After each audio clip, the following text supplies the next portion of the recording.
जय हिंद बच्चों, आपका स्वागत है एक बार फिर से कॉम्पिटेंसी बेस्ड क्वेश्चंस या केस स्टडी बेस्ड क्वेश्चंस के सीरीज़ में। आज हम जो क्वेश्चंस और जो चैप्टर लेने वाले हैं वो क्लास 10th का ट्राइंगल्स चैप्टर है। और क्लास 10th में हम जानते हैं कि हम लोग पढ़ते हैं सिमिलर ट्राइंगल्स के बारे में। चलिए शुरू करते हैं अपना पहला case study based question similar triangle पे बेस्ड। हम एक फिगर दी हुई है, हम देख सकते हैं देयर इज़ अ फिगर, और उस फिगर के नीचे में डिटेल दिए। एक बार इसको पढ़ते हैं। Vijay is trying to find the average height of a tower near his house. He is using the properties of similar triangles. The height of Vijay's house if 20 meter when Vijay's house cast a shadow 10 meters long on the ground.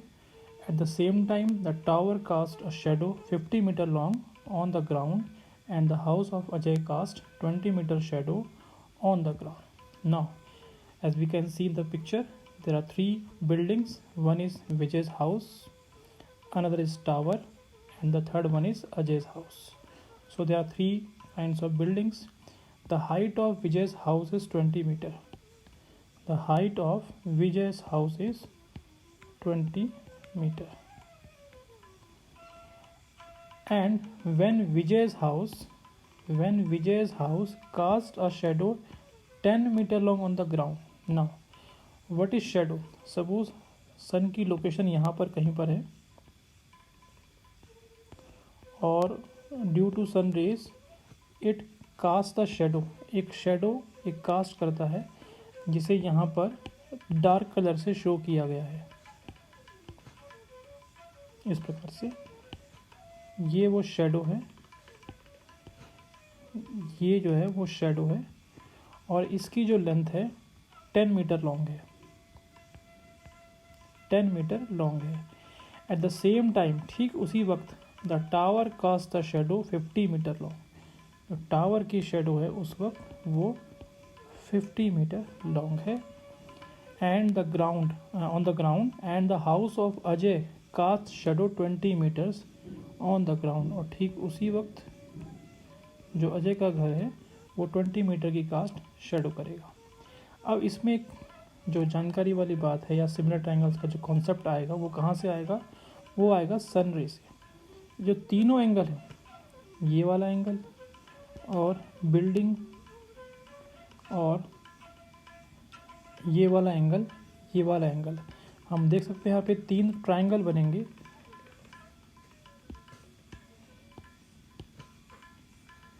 और ये तीनों के तीनों triangle right angle triangle होंगे कुछ इस तरह से।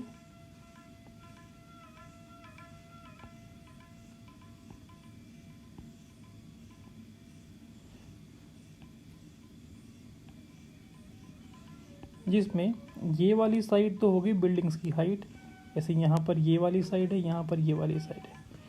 ये जो शेडो है ये बन जाएगा इस ट्रायंगल का बेस, ये बेस और ये बेस।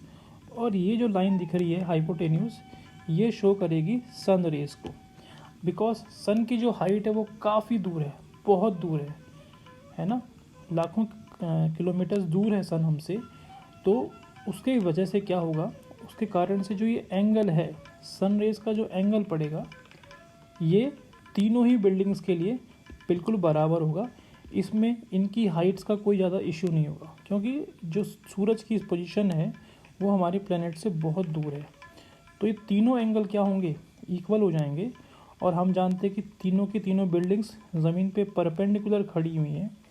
तो इस पहले वाले ट्रायंगल के दो एंगल इस दूसरे वाले ट्रायंगल के दो एंगल के इक्वल हैं, और फिर इस दूसरे वाले ट्रायंगल के दो एंगल इस तीसरे वाले ट्रायंगल के इक्वल हैं। दैट मीन्स ये तीनों के तीनों ट्रायंगल सिमिलर ट्रायंगल हो जाएंगे। अगर इसको हम नाम दे दें ABC, इसको नाम दे दें DEF और इसको नाम दे दें XYZ, तो ये तीनों के तीनों ट्रायंगल AA क्राइटेरिया से, यानी कि एंगल क्राइटेरिया से क्या हो जाएंगे, सिमिलर ट्रायंगल बन जाएंगे। क्यों बन जाएंगे? Because we know that if in any two triangles any two angles are equal then their third angle must be equal, and from angle criteria these triangles are similar. तो इस प्रकार से तीनों के तीनों ट्रायंगल हमारे सिमिलर हो गए। अब आते हैं हम क्वेश्चन पे। देखिए क्वेश्चन क्या कह रहा है, क्वेश्चन कह रहा था कि विजय का जो हाउस है वो 10 मीटर की कास्ट शेडो करता है, जो टावर है वो 50 मीटर की कास्ट शेडो करता है, और जो अजय का हाउस है वो 20 मीटर की कास्ट शेडो करता है। What is the height of the tower, हमें हाइट निकालनी है टावर की।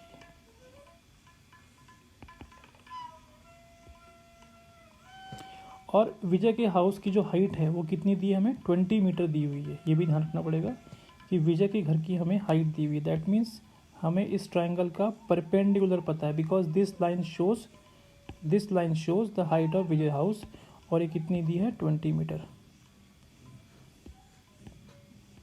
Now this was our first triangle and this has to be find, ये हमें निकालनी है, this is second triangle. Now अगर हम इन दो ट्रायंगल की बात करें तो ये हमारा छोटा वाला ट्रायंगल है और ये हमारा बड़ा वाला ट्रायंगल है, because these two triangles are similar. Suppose this is ABC, where AB is the height of Vijay house and BC is the shadow by cast by Vijay's house, और ये हमारा DEF हमारा टावर है DE, जिसकी हमें height निकालनी है। Suppose ये x मीटर है और इसकी जो कास्ट है वो 50 मीटर है। बिकॉज हमने ये ऑलरेडी प्रूव कर दिया है कि दोनों के दोनों ट्रायंगल कैसे हैं, सिमिलर हैं, तो due to their similarity their corresponding side should be in ratio. It means tower की हाइट DE अपॉन बिल्डिंग की height AB should be in the ratio of the shadow cast by tower, that means EF upon BC. BC means the shadow cast by Vijay's house. So now put in the values of all these lines.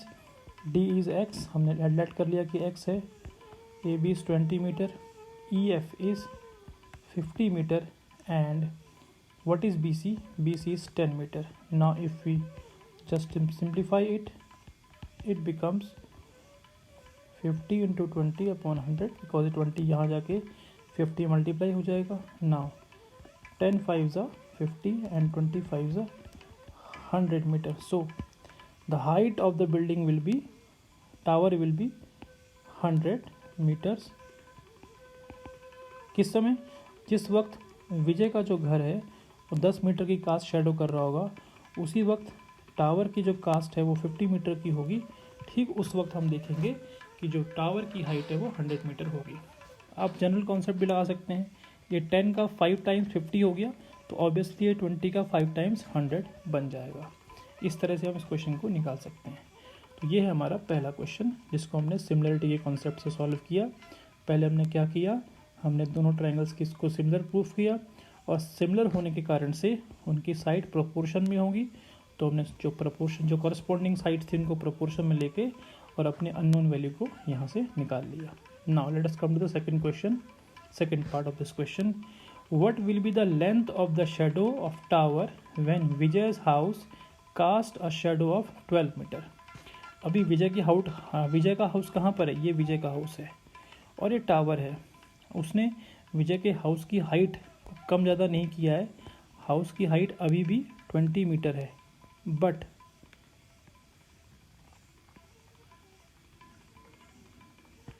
अब जो height तो 20 metre है, height 20 metre, but अब जो shadow है वो बन गई है 12 मीटर की। मैं इन दो ट्रायंगल्स को अलग बनाता हूँ यहाँ पर ताकि समझ में आ जाए। ये है विजय का हाउस और उससे बनने वाली शेडो, और ये है टावर और उससे बनने वाली shadow. AB is Vijay's house. Now height of Vijay's house is same as given in paragraph 20 meter. Now BC is shadow. In previous question this BC was 10 meter, है ना, 10 मीटर था, देखिए यहाँ पर 10 मीटर था, but now in this question this BC is 12 metre. क्या कह रहा है क्वेश्चन कि विजय के हाउस की जो कास्ट, जो शेडो है वो 12 मीटर की हो गई है, और ये तो हमें पहले से पता है कि DEF means shadow of tower, that is 50 metres. ये हमें पहले से पता है कि जो कास्ट की जो टावर की शेडो है वो 50 मीटर की है। और अभी हमने इस बिल्डिंग की टावर की हाइट भी निकाल दी है 100 मीटर। ठीक है, ठीक। सो what will be the length of the shadow of the tower. अब ये टावर 50 मीटर से चेंज हो जाएगी। क्यों चेंज होगी? बिकॉज यहाँ पर जो पहले इस विजय के घर की जो शेडो थी वो कितनी थी? BC 10 मीटर थी। अब ये बढ़ गई है। बढ़ने का मतलब क्या? शेडो कब ज़्यादा होती है? जब सूरज जो है नीचे आता है ना। तो इस नीचे आएगा तो इसकी जब शेडो, क्योंकि हाइट तो बिल्डिंग की सेम ही रहने वाली है, बिल्डिंग की हाइट तो कम ज़्यादा होगी नहीं, शेडो की लेंथ कम ज़्यादा हो सकती है। It depends upon position of sun. जैसे सूरज नीचे आएगा, क्षितिज की तरफ आएगा, हॉरिजॉन की तरफ आएगा, शेडो छोटी बड़ी होती जाती है। ठीक है ना, यानी बड़ी होती जाती है। तो BC 12 हो गया तो EF भी चेंज हो जाएगा। अब जो EF पहले 50 था, ये 10 था, ये 50 था, अब ये कितना हो जाएगा? ये चेंज हो जाएगा। तो रेट ऑफ चेंज तो वही रहेगा, क्योंकि साइड प्रोपोर्शन में, क्योंकि दोनों के दोनों ट्रायंगल हमारे कैसे हैं? सिमिलर ट्रायंगल है। ये दोनों के दोनों एंगल इक्वल हैं। तो एक क्राइटेरिया, दोनों के दोनों ट्रायंगल हमारे क्या हो जाएंगे? सिमिलर ट्रायंगल हो जाएंगे। और इस तरह से हम निकाल सकते हैं। और वैसे भी हम जनरल आइडिया लगा सकते हैं। 20 का 5 टाइम 100 है, तो ऑब्वियसली ये 12 का 5 टाइम 60 हो जाएगा। और अगर ऐसा समझना है तो हम इस तरह कर सकते हैं, कॉरेस्पॉन्डिंग साइड्स का रेशियो, इसको हम y मान लेते हैं। तो base shadow of tower upon shadow of Vijay's house, that is 12 meter in this question, will be equal to height of tower upon height of Ajay's house. Now this 25 is 100, and when we transpose this 12 on the right hand side, it will be multiplied with by 5. तो 12 पंजे 60, 12 5 is 60, तो y is equal to 60 meter will be our answer. It will be our second answer.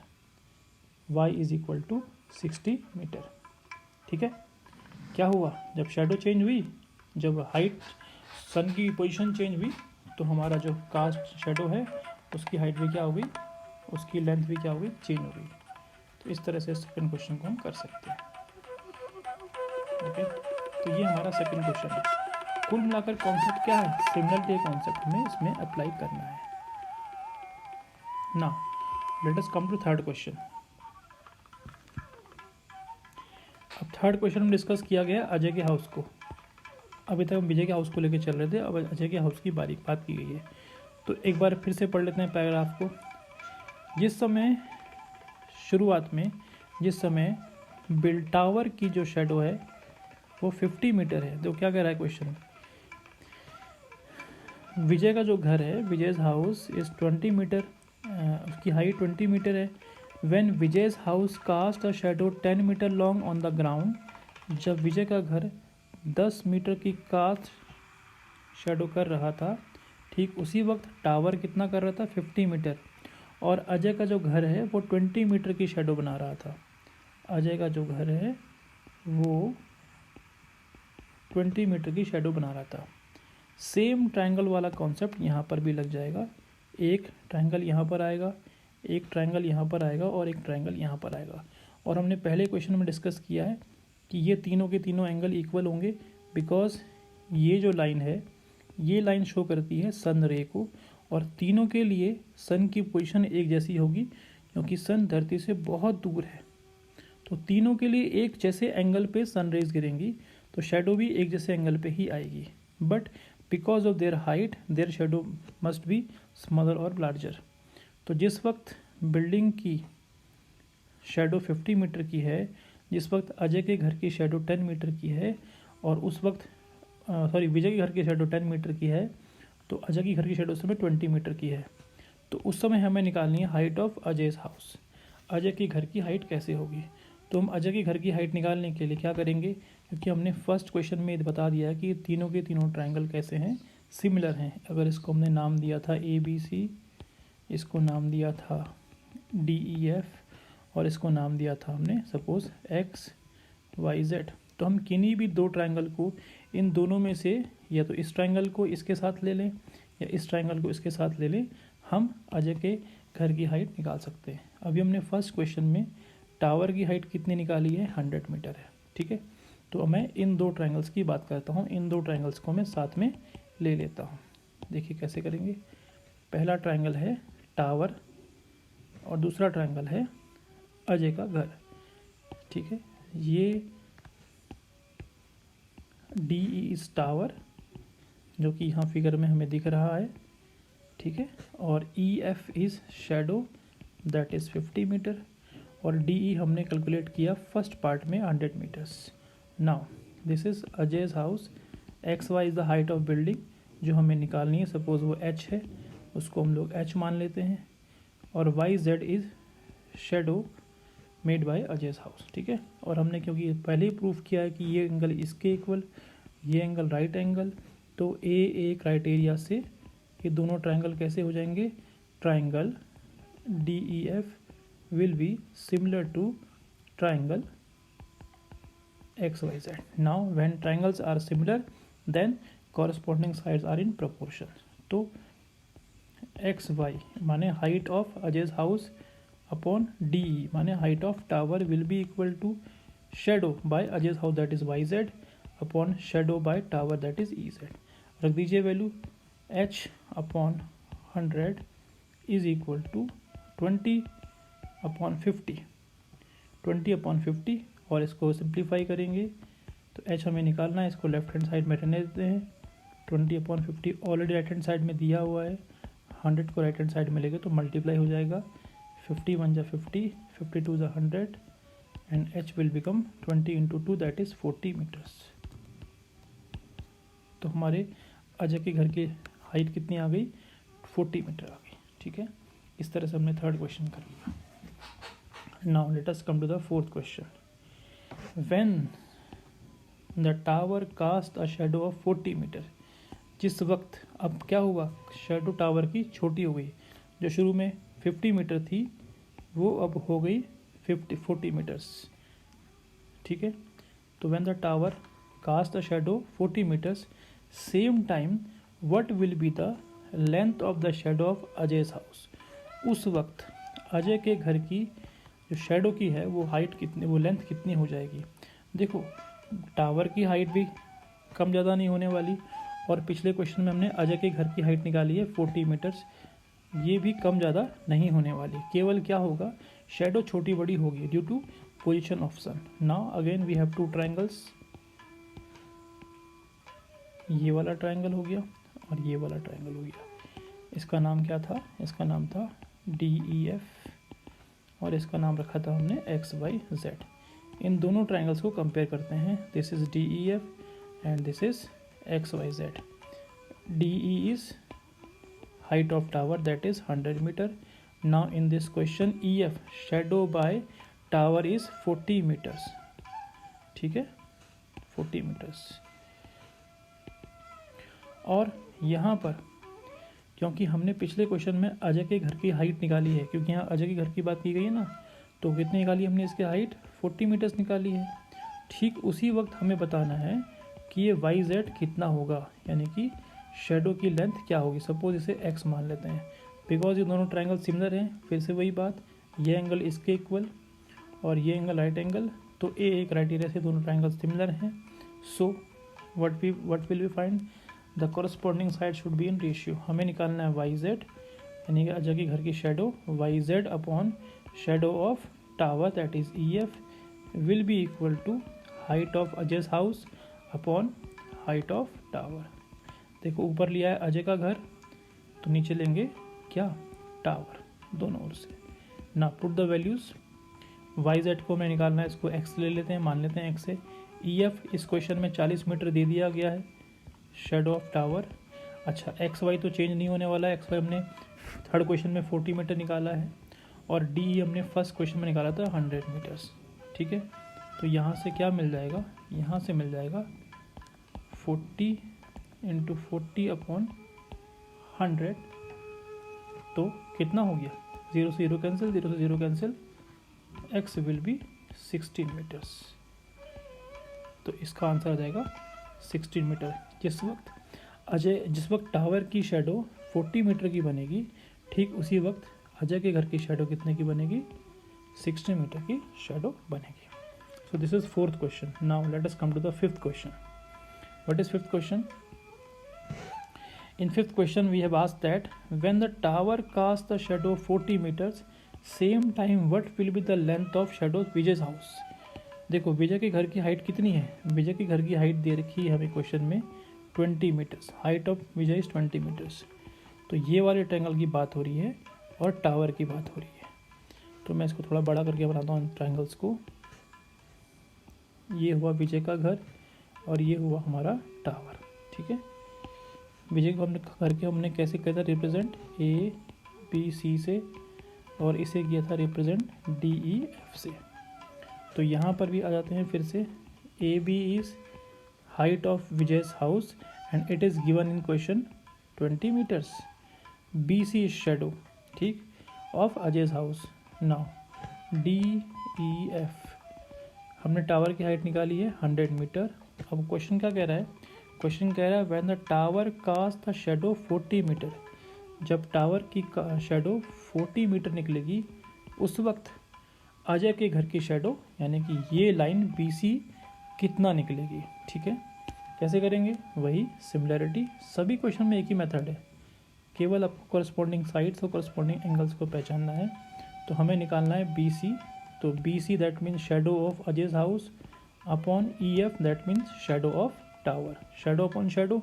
Now height of, क्योंकि ऊपर B C लिया है तो हम A B लेंगे यानी कि अजय के घर की height 20 metre upon 100 metre that is height of tower. अब ई एफ की वैल्यू कितनी है, ई एफ की वैल्यू है 40, तो B C upon 40 is equal to 20 upon 100, और इसको सिंप्लीफाई किया तो 20 अपॉन 100 इंटू 40 क्या हो गया, देखिए 21 से 20, 25 से 100, तो ये आ गया हमारा B C is equal to 1 upon 5 into 40, 5 1 जा 5, 5 8 जा 40, तो B C is equal to 8 metre. तो हमारा आंसर आ गया इसका 8 metre is the correct option for this question. देखिए बच्चों, इस क्वेश्चन में कुल मिलाकर हमने क्या किया है, तीनों ट्रायंगल्स के सिमिलरिटी को डिस्कस किया है। ये ट्रायंगल और यहाँ पे बनने वाला ट्रायंगल, तीनों ट्रायंगल्स की सिमिलरिटी को हमने डिस्कस किया है और कॉरस्पॉन्डिंग साइड्स को इक्वल ले लिया है। यहाँ पर ये बात समझना ज़रूरी है कि तीनों ट्रायंगल सिमिलर क्यों होंगे। ये इसलिए होंगे क्योंकि एक एंगल तो 90 डिग्री ऑलरेडी दिया हुआ है। हम जानते हैं कि जो भी बिल्डिंग बनेगी वो परपेंडिकुलर ही बनेगी। अगर कोई बिल्डिंग है दीवार तिरछी बनाई जाएगी, दीवार गिर सकती है। तो एक एंगल तो ऑलरेडी इन तीनों ट्रायंगल्स में इक्वल है, और ये वाला एंगल भी तीनों ट्रायंगल में इक्वल होगा, because this line shows the sunlight, कि सूरज यहाँ पर कहीं पर है और यहाँ से जो उसकी किरण आएगी या रोशनी आएगी वो इस तरह से गिरेगी, है ना। तो इस तरह से गिरेगी, तो तीनों के लिए एक ही एंगल में गिरेगी, क्योंकि सूरज बहुत दूर है, उसकी पोजीशन बहुत दूर है, तो उसे इन बिल्डिंग की हाइट से कोई फ़र्क नहीं पड़ने वाला। तो तीनों के लिए एक ही एंगल में ये जो सूरज सनलाइट है, सन रेज आएंगी, तो ये एंगल इक्वल होगा। और क्योंकि दो एंगल इन दो ट्रायंगल में इक्वल हो गए, तो तीसरा एंगल ऑटोमेटिकली इक्वल हो जाएगा। ए प्रॉपर्टी फॉलो करेंगे और इस तरह से ये ट्रायंगल क्या हो जाएंगे, आपस में सिमिलर हो जाएंगे। बस दैट इज़ ओके। और सिमिलरिटी को यूज़ करके हमने कॉरस्पॉन्डिंग साइड्स का रेशियो इक्वल निकाला, और इस तरह से हमें जो भी आंसर निकालने थे हमने कर दिए। Now let us come to the next question, case study based question number 2। Now this is a very interesting question. Rohan wants to measure the distance of pond during the visit to his native. He marks point A and B on the opposite edges of a pond. As you can see in the figure, this is pond represented by this shape, closed curve and dotted line. Dotted line represents water. ये पानी है और ये A B हमें इसके दो and point दिए हैं हमको, A and B are opposite edges of pond as shown in figure. To find the distance between these 2 points, he makes a right angle triangle using rope connecting B with another point C. क्या किया उसने, B से 12 metre की distance पर एक C point लिया और C को कनेक्ट किया D पॉइंट से, जो कि C से 40 मीटर की डिस्टेंस पर है। C to point D and from point C and connecting D to the point A, और D से 30 मीटर डिस्टेंस पे एक पॉइंट A लिया, और इस तरह से लिया कि इनका एंगल कितना बना, AD से एंगल 90 डिग्री बना। ठीक, इन दो पॉइंट के बीच की डिस्टेंस को निकालना चाह रहा है। यानी ए से लेकर बी तक के बीच की डिस्टेंस निकालनी है उसको। It means he wants to find the length, he wants to find the length of this line, the length of this line, वो इस लाइन की लेंथ निकालना चाह रहा है ए से लेकर बी तक की। उसके लिए उसने क्या किया, एक राइट एंगल ट्रायंगल ड्रॉ किया, बी से 12 मीटर की दूरी पर सी पॉइंट लिया, सी से 40 मीटर की दूरी पर एक डी पॉइंट लिया और डी से राइट एंगल बनाती हुई एक लाइन ए ली जिसको 30 मीटर ले लिया गया। इस तरह से उसने एक रोप का इस्तेमाल किया।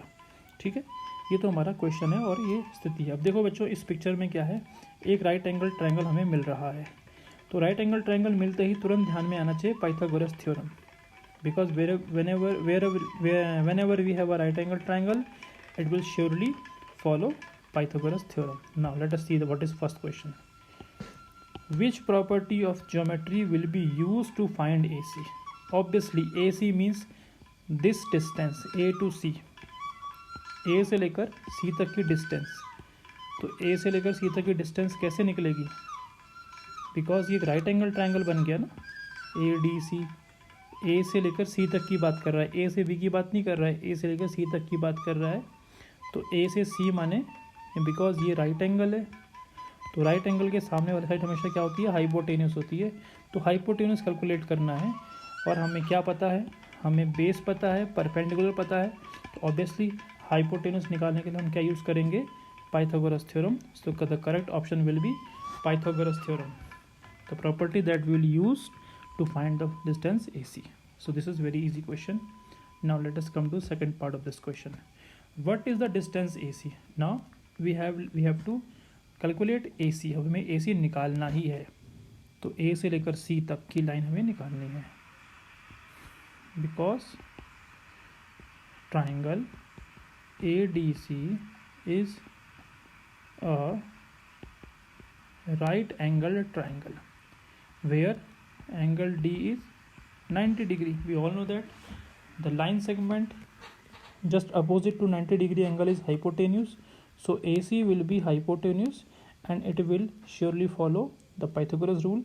And what is Pythagoras theorem? A rule that square of hypotenuse is equal to sum of squares of other two sides. That means base का square plus perpendicular का square. तो base AD 30 square और perpendicular DC that means 40 square. तो कैसे करेंगे, देखिए इसको, 30 square we all know that 900 and 40 square is 1600, 1600। After जो adding this it will become 2500, 2500। AC will be square root of 2500, so it can be written as 25 into 100। Square root of 25 is 5 and square root of 100 is 10। तो 5 10 जा 50 metre is our answer. इसका मतलब हमारी जो length ए से लेकर B तक की आ गई वो आ गई 15 मीटर। अब देखिए, ध्यान रखिए, आगे आने क्वेश्चन में काम आने वाली है। ये लेंथ हमारी 50 मीटर आ गई केवल ए से लेकर बी तक की, नहीं सॉरी, ए से लेकर सी तक की। ए से लेकर सी तक की लेंथ कितनी आ गई हमारी, ए से लेकर सी तक की लेंथ हमारी कितनी आ गई, 50 मीटर्स आ गई। ठीक है, AC is 50 meters, AC is 50 meter. So अगर AC 50 मीटर आई है, यानी यहाँ से लेकर यहाँ तक 50 मीटर है, तो A से लेकर B तक कितना होगा। ठीक है, आगे देखते हैं क्वेश्चन में ना। पहले इस क्वेश्चन की बात करते हैं, थर्ड पार्ट की। Which is the following does not form a Pythagorean triplet. इनमें से कौन सा एक पाइथागोरन ट्रिपलेट नहीं बनाता है। पाइथागोरन ट्रिपलेट, अगर इसको हमने ध्यान हो तो क्लास 8 में इसको इंट्रोड्यूस किया हमारे सिलेबस में। Any 3 numbers which follows Pythagoras theorem, it means square of the biggest number is, if the square of biggest number is sum of squares of other two number। 3 number हमें दिए हुए हों, suppose एक number है x, एक number है y, एक number है z।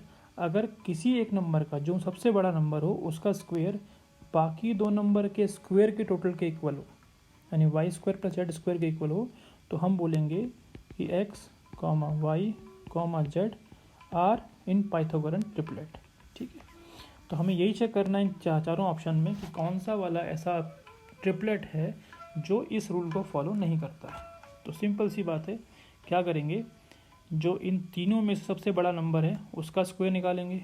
हम जानते हैं 25 का स्क्वायर होता है 625, और फिर निकालेंगे 24 का स्क्वायर, आई थिंक ये होता है 576, और 7 का स्क्वायर होता है 49।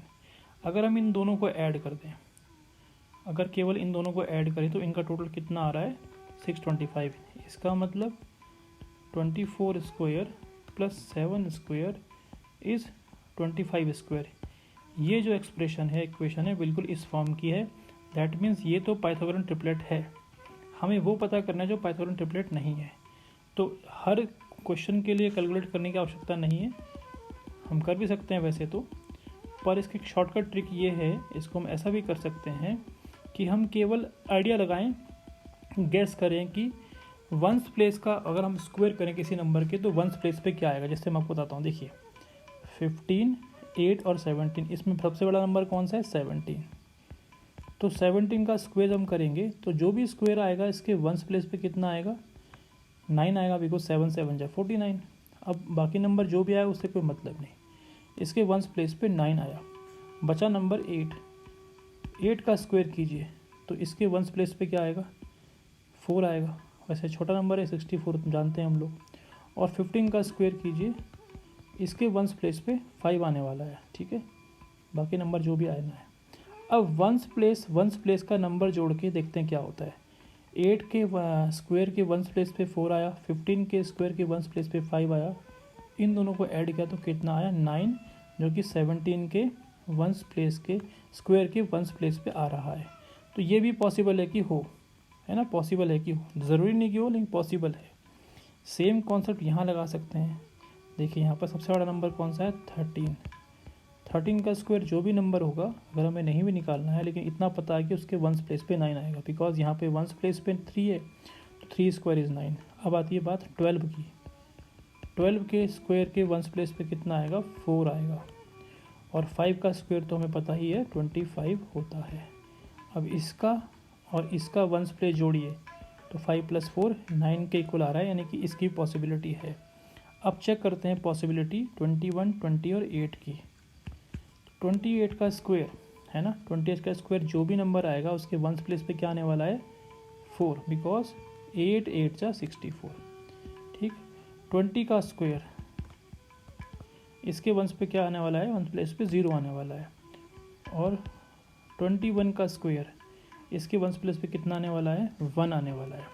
अब जो छोटे वाले नंबर है दो कौन कौन से 20 और 21, इनके स्क्वायर्स को जोड़ें तो केवल वंस प्लेस को जोड़ने पे कितना आना चाहिए 4 के इक्वल आना चाहिए। लेकिन अगर हम 1 और 0 को जोड़ें तो 4 के इक्वल नहीं आता है। इसका मतलब ये जो नंबर हैं ये पाइथागोरन ट्रिपलेट नहीं है। ये नंबर जो है पाइथागोरन ट्रिपलेट नहीं है। और इन जनरल भी हम इसको निकाल सकते हैं, कैसे, बाकायदा स्क्वायर निकाल के। ये तो मैंने जस्ट आइडिया से करने की कोशिश की, हम स्क्वायर निकाल के भी चेक कर सकते हैं। ठीक, ऐसा कौन से 3 नंबर हैं जिसमें पाइथागोरन प्रॉपर्टी फॉलो नहीं आ रही है। उसके लिए क्या करना होगा, हमें उसके लिए 28 का स्क्वायर निकालना होगा। 28 का स्क्वायर हमें उसके लिए निकालना होगा। और 28 का स्क्वायर अगर हम कैलकुलेट करेंगे तो इट विल बिकम 784। 20 का स्क्वायर कितना होता है 400, और 21 का स्क्वायर कितना होता है, तो 21 का स्क्वायर होता है, अगर हम टेबल पढ़ लें तो 21 बन जा 21 और 22 जा 42 + 2 44। ना, दो छोटे वाले नंबर के स्क्वायर्स को अगर ऐड करें तो आता है 841, जबकि आना कितना चाहिए था 784, तो नहीं आ रहा है ना, because 21 square is not equal to 20 square plus 21 square, therefore these are not Pythagorean triplet. ये हमारे पाइथागोरन ट्रिपलेट नहीं है और इस क्वेश्चन का करेक्ट ऑप्शन यही है, पाइथागोरन ट्रिपलेट। ठीक है, चलिए 4th क्वेश्चन पे आते हैं। Find the length A B. सीधी सी बात है, ए सी हमने कितनी निकाली अभी? ए सी हमारी पूरी की पूरी आई 50 मीटर हमारी ए सी आ गई। ठीक है, 50 मीटर। यहाँ से लेकर यहाँ तक 50 और यहाँ से लेकर यहाँ तक कितना? 12। तो जब ये यहाँ से लेकर यहाँ तक 50 है, 50 है ना, और ये यहाँ से लेकर यहाँ तक 12 है, तो ये कितना बचेगा? ऑब्वियसली 50 माइनस 12 कितना हो गया? 38 ही बचेगा। तो द करेक्ट आंसर है 38 मीटर की ए से लेकर बी तक की जो डिस्टेंस है ये कितनी बनेगी? ये बनेगी 38 मीटर्स। ये ठीक है, इजी है। 5th क्वेश्चन पे आते हैं। ठीक है, लास्ट क्वेश्चन है, find the length of the rope used. अब रोप कहाँ लगाई है उसने रोप लगाई बी से सी पॉइंट पे, क्योंकि वो लेक के अंदर नहीं गया, बी से सी पॉइंट तक रोप लगाई। इसकी लेंथ है 12 मीटर। उसके बाद रोप लगाई सी से डी पॉइंट तक, जो कि उसने ली 40 मीटर्स की, जैसा कि फिगर में दिख रहा है। और फिर डी से 90 डिग्री एंगल बनाती हुई ए पॉइंट तक रोप लगाई, जो कि निकली 30 मीटर्स की। तो ये टोटल रोप हो गई और इसको टोटल करेंगे तो आएगा 82 मीटर्स। तो करेक्ट आंसर इज 82 मीटर्स। इस तरह से हमने ये 5 क्वेश्चन सोल्व कर दिए। तो बच्चों, ये थे हमारे ट्राइंगल चैप्टर से केस स्टडी बेस्ड क्वेश्चंस, और इस तरह के और भी क्वेश्चन हम लोग सॉल्व कर सकते हैं। Basic idea, similarity, basic proportionality theorem या फिर पाइथागोरस थ्योरम, इन्हीं पर बेस्ड क्वेश्चन आ सकते हैं। तो एक बार अगर आपको थ्योरम अच्छे से समझ में आ जाती है तो आप क्वेश्चंस को भी अच्छे से समझ सकते हैं। आई होप ये वीडियो आपको काफ़ी मदद करेगा। अपने एक्सपीरियंसेस को आपको कितना समझ में आया आप कमेंट सेक्शन में डाल सकते हैं। Thank you very much.